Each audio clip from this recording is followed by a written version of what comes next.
আমার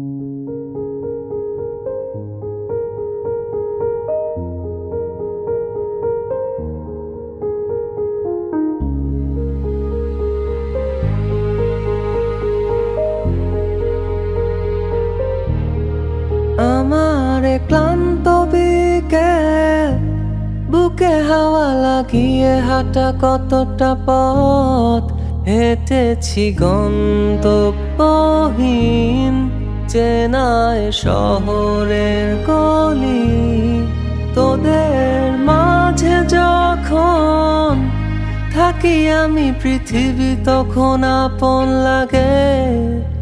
তোরা ভুলে যাস না কখনো আমাদের বন্ধুত্ব রঙিন কোনো ঘুড়ির মতো।